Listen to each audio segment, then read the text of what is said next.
हमें कुछ चीज़ों से इतना जुड़ाव व लगाव हो जाता है कि हम उन चीज़ों या थॉट्स को अपनी बॉडी का एक पार्ट समझ लेते हैं, और यदि कोई इंटरफियर करे तो हम वायलेंस पर उतर आते हैं। यह इंटरफियरेंस किसी पर्सन की वजह से, थॉट की वजह से या किसी चीज़ की वजह से हो सकता है। वायलेंस वर्ड को थोड़ा क्लियर करने की ज़रूरत है। वायलेंस या पनिशमेंट में फ़र्क यही है कि वायलेंस अनकंट्रोल्ड होता है और पनिशमेंट कंट्रोल्ड। वायलेंस की मोटी मोटी 4 ग्रेडिंग्स हैं।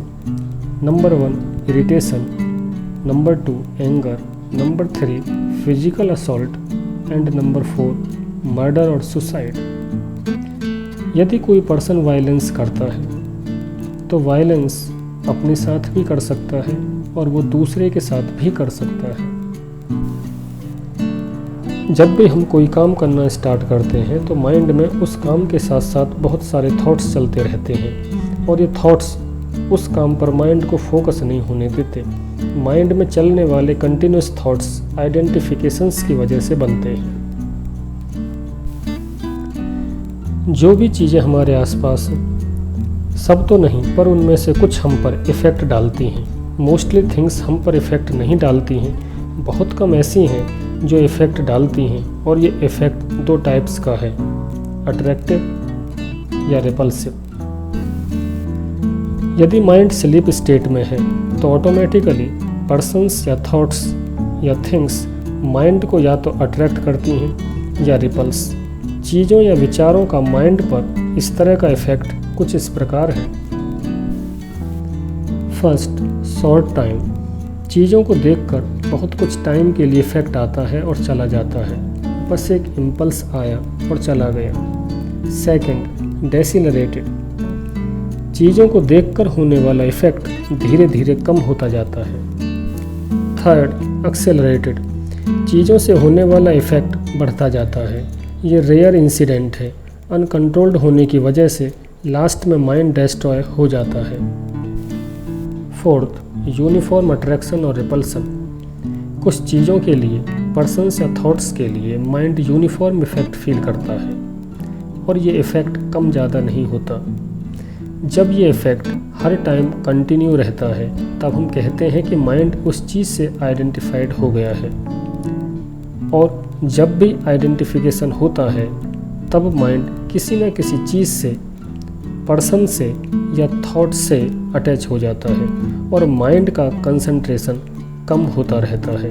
हर एक आइडेंटिफिकेशन माइंड की एक फिक्स्ड एनर्जी का यूज करता है जो वेस्ट जाता रहता है। माइंड थॉट्स का एक कंटिन्यूस फ्लो है। न्यू आइडेंटिफिकेशंस बनते रहते हैं और न्यू के पीछे ओल्ड छिपे रहते हैं जो बैकग्राउंड से वर्क करते रहते हैं। फॉर एग्जाम्पल, यदि किसी का आइडेंटिफिकेशन खाने से है या खाने की किसी डिश से है, और ये आइडेंटिफिकेशन यदि हिडन है तो माइंड को लगता है कि उसे खाने से कोई अटैचमेंट नहीं है। पर जब भी खाना या वो पर्टिकुलर डिश सामने आती है तो माइंड के लिए कंट्रोल करना इम्पॉसिबल हो जाता है। यह इंडिकेट करता है कि माइंड का खाने से आइडेंटिफिकेशन बना हुआ है, और ये माइंड की एक वीकनेस है। यदि आइडेंटिफिकेशन हिडन नहीं है तो माइंड को पता होता है कि अटैचमेंट है, पर माइंड इसको कॉमन और नेसेसरी एक्टिविटी मानता है। कुछ टाइम के बाद ये आइडेंटिफिकेशन हिडन हो जाता है और नए आइडेंटिफिकेशन बनते जाते हैं। माइंड अब पहले से ज़्यादा बिजी होता जाता है और प्रोडक्टिविटी कम होती जाती है। बॉडी एक मशीन की तरह बनती जाती है। माइंड का खाली पार्ट जो एक क्रिएटिव वर्क में यूज होता, आइडेंटिफिकेशन की वजह से ऑक्यूपाई होता जाता है। यदि माइंड स्लीप में है तो आइडेंटिफिकेशन का बनना एक ऑटोमेटिक प्रोसेस है। जितने ज़्यादा आइडेंटिफिकेशंस होते जाएंगे माइंड उतना ही मैकेनिकल होता जाएगा, उतना ही स्लीप में होता जाएगा। आइडेंटिफिकेशन की वजह से माइंड में कंटिन्यूस फॉल्स कॉन्सेप्ट्स और फॉल्स आइज बनती जाती हैं। आइडेंटिफिकेशन माइंड को सेल्फ फॉरगेटिंग स्टेट में लाता है। माइंड चीज़ों में इतना बिजी हो जाता है कि अपने आप को भूल जाता है। यदि माइंड सेल्फ रिमेंबरिंग करे तो आइडेंटिफिकेशन क्लियर दिखाई देने लगता है। मतलब ये है कि जिसे सेल्फ रिमेम्बरिंग कहते हैं वो लेटेस्ट आइडेंटिफिकेशन होता है और उसको माइंड आई मतलब मैं कहता है। जिन बातों को माइंड होल टाइम सोच रहा होता है और जिन बातों को माइंड छोड़ नहीं पाता है, कंटिन्यूसली जिन बातों पर विचार कर रहा होता है, उन सब विचारों को माइंड एक नाम देता है, आई मतलब मैं। जब तक आइडेंटिफिकेशन है तब तक आई या मैं फॉल्स आई होता है। आइडेंटिफिकेशन की लेयर्स हैं और उन लेयर्स के पीछे रियल आई है। सेल्फ रिमेम्बरिंग के हेल्प से आइडेंटिफिकेशन की लेयर्स हटती जाती हैं और अवेकनिंग बढ़ती जाती है। जब आइडेंटिफिकेशंस खत्म हो जाते हैं तब रियल सेल्फ रिमेम्बरिंग शुरू होती है और अवेकनिंग स्टेट आती है। आइडेंटिफिकेशन की वजह से ही माइंड स्लीप स्टेट में रहता है। इफेक्ट के अकॉर्डिंग आइडेंटिफिकेशन को 4 कैटेगरीज में डिवाइड कर सकते हैं। Degree 1 identification. इस आइडेंटिफिकेशन टाइप में माइंड में बहुत सारी आइडेंटिफाइड आइज बन जाती हैं और एक काम को कई आइज मिलकर करने लगती हैं। वैसे काम परफेक्शन और सेटिस्फेक्शन से तभी होता है जब रियल आई काम करे। इसलिए जब अलग अलग इंटरेस्ट वाली कई सारी आइडेंटिफाइड आइज एक काम करती हैं तो माइंड में एक डिस्टर्बेंस क्रिएट होता है, जिसकी वजह से कोई काम कभी ढंग से नहीं होता। माइंड में एक टाइप का इरिटेशन बन जाता है। यदि माइंड इरिटेशन फील करता है तो समझ लीजिए कि माइंड थॉट्स या पर्सन्स या चीज़ों के साथ सिंपल आइडेंटिफिकेशन बनाए हुए है। आइडेंटिफिकेशन छोटा हो या बड़ा, रिजल्ट सबका एक ही है और वो ये है, फर्स्ट मेमोरी को वीक करना, सेकंड अंडरस्टैंडिंग को कम करना, थर्ड चीज़ों को डिफ़िकल्ट और कंफ्यूज्ड करना, फोर्थ मैनेजमेंट बिगाड़ना, फिफ्थ कॉन्ट्राडिक्शन क्रिएट करना। Degree 2 identification. इस आइडेंटिफिकेशन में माइंड में जो मल्टीपल आइडेंटिफाइड आइज बनी हुई हैं उनमें से हर एक अपने को दूसरे से सुपीरियर समझने लगती है और दूसरी आइज को डोमिनेट करने लगती हैं। इस वजह से अलग अलग टाइम पर अलग अलग आई पावर में आ जाती हैं, कभी कोई पावर में और कभी कोई दूसरी आई पावर में, और एक आई दूसरे का किया हुआ काम बिगाड़ती रहती है।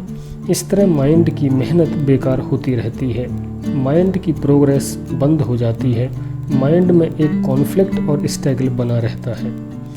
इस आइडेंटिफिकेशन टाइप की वजह से माइंड में एंगर बना रहता है और माइंड का फोकस जल्दी जल्दी बदलता रहता है। Degree 3 identification. बहुत सारी आइडेंटिफाइड आइज में से कोई एक आई सबसे ज़्यादा पावर गेन करने लगती है और दूसरी आइज को डोमिनेट कर चुकी होती है, पर पूरी तरह नहीं। इस आइडेंटिफिकेशन में सेल्फ कंट्रोल लूज होना शुरू हो जाता है और माइंड ज़्यादा से ज़्यादा मैकेनिकल होने लगता है। इस स्टेज पर माइंड लौट लौट के एक ही बात पर, एक ही टॉपिक पर आता रहता है।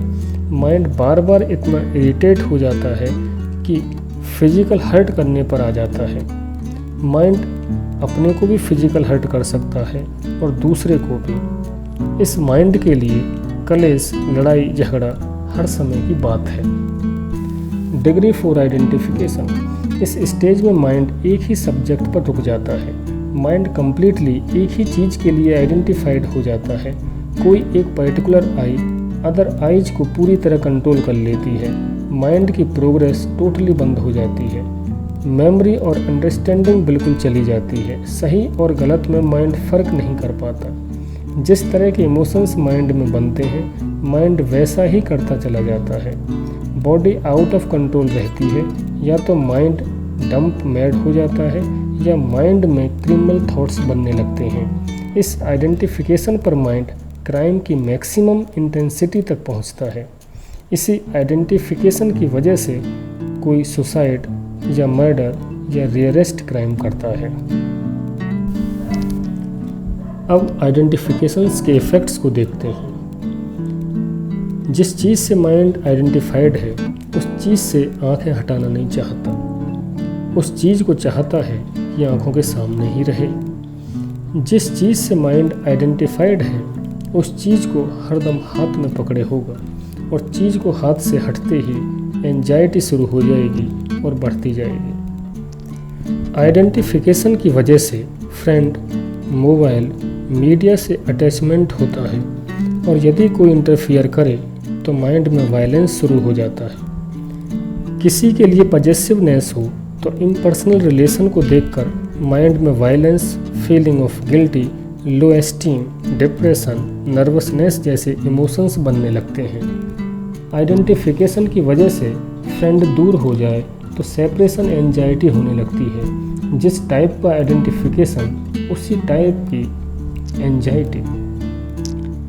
डिजायर पूरी ना हो तो माइंड इरिटेशन से सुसाइड तक स्टेप लेता है। जैसे मनमर्जी का काम ना मिले तो माइंड सुसाइड तक कर लेता है। स्टूडेंट जितने मार्क्स चाहता है और उतने ना मिले तो वो सुसाइड तक अप्रोच करता है। माइंड जिन चीज़ों से या पर्सन से आइडेंटिफाइड होता है उनको माइंड कंटिन्यू याद करता रहता है और माइंड रेस्ट में नहीं आता। उन चीज़ों या पर्सन के बारे में माइंड कंटिन्यू इन्फॉर्मेशन चाहता है। यह माइंड की एक साइलेंट डिजीज है। अपनी बॉडी से आइडेंटिफिकेशन होने की वजह से हेल्थ का फियर, बॉडी की लुकिंग, कपड़ों पर फोकस हर टाइम बना रहता है। आइडेंटिफिकेशन की वजह से माइंड चीज़ों की, रुपए पैसों की काउंटिंग और टोटल बार बार करता रहता है। रूटीन बनने पर प्राइड और रूटीन बिगड़ने पर माइंड गिल्टी फील करता है। आइडेंटिफिकेशन की वजह से परिचितों से मिलने पर गैप हो जाए तो अनईजी फील करता है। आइडेंटिफिकेशन की वजह से माइंड इतना इनसिक्योर फील करता है कि जिस चीज़ के साथ हो या जिस पर्सन के साथ हो उसको हार्म पहुंचाने की सोचता है या उससे प्रॉफिट लेने की सोचता है। आइडेंटिफिकेशन की वजह से माइंड लाइफ में बहुत इनसिक्योर फील करता है। दूसरों का भला करने में या सताने में आनंद लेना आइडेंटिफिकेशन की वजह से ही होता है। माइंड में एक ही बात चलना और कोई कुछ भी समझाए तो अपनी ही बात करना आइडेंटिफिकेशन का सिम्टम है। अपने को प्रॉब्लम में देखकर चीज़ों को तोड़ना फोड़ना इंडिकेट करता है कि किसी न किसी से माइंड आइडेंटिफाइड है और आइडेंटिफिकेशन की वजह से ही वो प्रॉब्लम हुई है। चीज़ों से इतना आइडेंटिफाइड होना कि यदि वे चीज़ें टूट जाएं या ख़राब हो जाएं तो अपनी बॉडी को पेन होना। जैसे किसी के नए कपड़े ख़राब हो जाएं, कार में खरोंच लग जाए या अपने बच्चे को चोट लग जाए।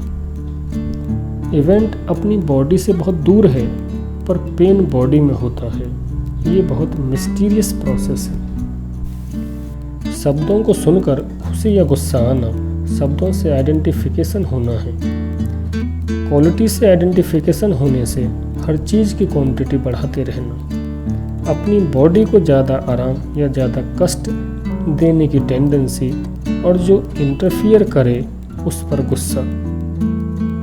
आइडेंटिफिकेशन की वजह से थॉट्स टॉर्चर्ड करने लगते हैं। आइडेंटिफिकेशन की वजह से सफोकेशन और सांस लेने का मन नहीं करता और सीरियस डिजीज बननी शुरू हो जाती है। आइडेंटिफिकेशन की वजह से सेंटर पर अटैक होने लगते हैं और डाउट, स्लीपनेस, अनसर्टेनिटी बढ़ने लगती है। हर टाइम खाने पर या किसी चीज़ पर फोकस आइडेंटिफिकेशन की वजह से ही होता है। हर जगह एक ही चीज़ देखना, एक ही बात करना आइडेंटिफिकेशन है। नए आइडेंटिफिकेशंस को बनने से रोकने या पुरानों को एलिमिनेट करने के लिए माइंड को कॉन्शियस रहना पड़ता है। सेल्फ रिमेंबरिंग आइडेंटिफिकेशंस को बनने से रोकती है और ओल्ड हैबिट्स को ख़त्म करती है। क्योंकि माइंड अपने आइडेंटिफिकेशंस की वजह से चीज़ों में खो जाता है, इसलिए माइंड अपने आइडेंटिफिकेशंस नहीं पकड़ सकता है। अपने आइडेंटिफिकेशंस को समझना बहुत मुश्किल है। आइडेंटिफिकेशन कैसा भी हो, उन सब का रिजल्ट यही है कि सारी चीज़ों को या नॉलेज को बहुत ही कंफ्यूज्ड और डिफ़िकल्ट कर देना। माइंड जब तक आइडेंटिफाइड है तब तक सिंपलेस्ट फैक्ट भी आसानी से और पूरी तरह समझ में नहीं आ सकते और आइडेंटिफाइड माइंड नॉलेज को इतना डिस्टॉर्ट कर देता है कि नॉलेज बिल्कुल चेंज हो जाती है। आइडेंटिफिकेशन से सबसे ज़्यादा असर मेमोरी पर पड़ता है। छोटी छोटी कॉमन बातें भी माइंड भूलने लगता है। यदि माइंड को किसी से सिंपैथी है और उससे मूव भी, तो नेगेटिव इमोशंस डेवलप होते हैं, जैसे एंगर। मतलब ये है कि माइंड किसी से प्यार करता है और उससे आइडेंटिफाइड भी है, तो माइंड उस पर्सन से गुस्सा, झुंझलाहट और मार पिटाई करता ही रहेगा।